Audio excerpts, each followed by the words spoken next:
जय हिंद साथियों, मैं पवन बाली आपका स्वागत है एक और नई वीडियो में।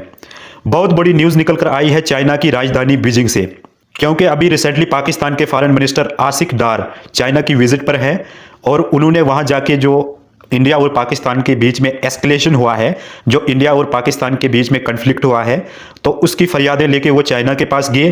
तो चाइना ने पाकिस्तान से ये कहा कि जो हमारा सीपैक यानी चाइना पाकिस्तान इकोनॉमिक कॉरिडोर जो सालों से लटका हुआ है उस पर भी बात करते हैं तो हम तभी आपका समर्थन करेंगे। सबसे पहले जानते हैं कि ये सीपैक क्या है और इंडिया को इससे क्या प्रॉब्लम है। सीपैक है China Pakistan and economic corridor. China एक शॉर्टकट रास्ता बना रहा है मिडल ईस्ट से कनेक्ट होने के लिए और डायरेक्ट जो है वो अरबियन सी से होके वो मिडल ईस्ट और साथ ही यूरोप जाएगा, क्योंकि उसको काफ़ी दूर पड़ता है, इंडिया के नीचे से होके जाना पड़ता है चाइना को, तो इसीलिए वो पाकिस्तान से एक शॉर्टकट रास्ता देख रहा है। तो इंडिया को इससे क्या प्रॉब्लम है?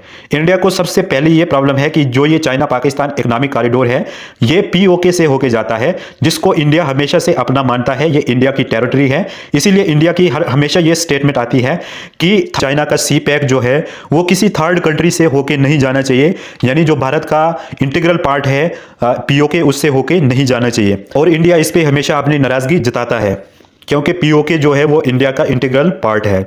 सीपैक जो कॉरिडोर है ये काफी सालों से चल रहा है, लेकिन ये रुका क्यों है? सीपैक रुकने का मेन रीजन इंडिया नहीं बल्कि बलूचिस्तान है। बलूचिस्तान के लोग चाइना से बिल्कुल खुश नहीं है, क्योंकि बलूचिस्तान का ये कहना है कि चाइना और पाकिस्तान मिलकर उनके मिनरल्स को लूट रहे हैं, उनकी लैंड को लूट रहे हैं, उनको कुछ नहीं मिलता, वहाँ के लोगों को रोजगार नहीं मिलता, क्योंकि उनकी धरती से होके जो है ये कॉरिडोर जा रहा है और चाइना और पाकिस्तान इसको कुछ नहीं देते। और बलूचिस्तान ने एक आर्मी बनाई है जिसका नाम BLA है, बलूचिस्तान लिबरेशन आर्मी। और ये आर्मी चाइना और पाकिस्तान का जो इकोनॉमिक कॉरिडोर है वहाँ पर जो लोग काम करते हैं उन पर अटैक करती है। जो चाइना की सिक्योरिटी फोर्सेस भी वहाँ पर होती है और पाकिस्तान की भी होती है, तो उन पर अटैक करती है बलूचिस्तान लिबरेशन आर्मी। तो इसलिए चाइना जो है वो पाकिस्तान के कान खींचता है कि आपके पाकिस्तान में सिक्योरिटी अच्छी नहीं है, हमारे वर्कर मर रहे हैं और बिलियंस ऑफ डॉलर का जो है चाइना का नुकसान हो रहा है। चाइना ने इस प्रोजेक्ट में तकरीबन $70 बिलियन का इन्वेस्टमेंट किया है, तो हासिल अभी तक कुछ नहीं हुआ है। तो अगर इंडियन रुपीस में देखें तो ये तकरीबन 5000 अरब रुपए है।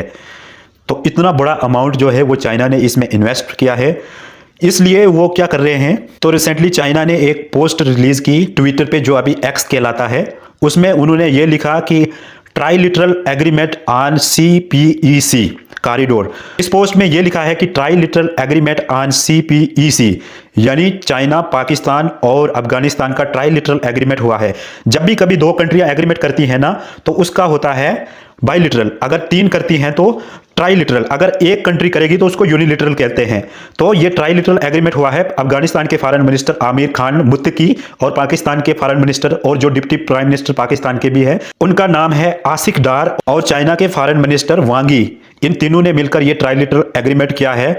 और ये काफी इंडिया के लिए चिंताजनक है। इंडिया को भी इसके बारे में कुछ काउंटर के लिए करना चाहिए। मुझे उम्मीद है कि आपको ये आर्टिकल अच्छे से समझ आया होगा। इसी के साथ ये वीडियो यहीं पर करते हैं द एंड। अपनी राय कमेंट बॉक्स में जरूर बताएं। इस वीडियो को पूरा देखने के लिए आपका बहुत बहुत शुक्रिया। जय हिंद।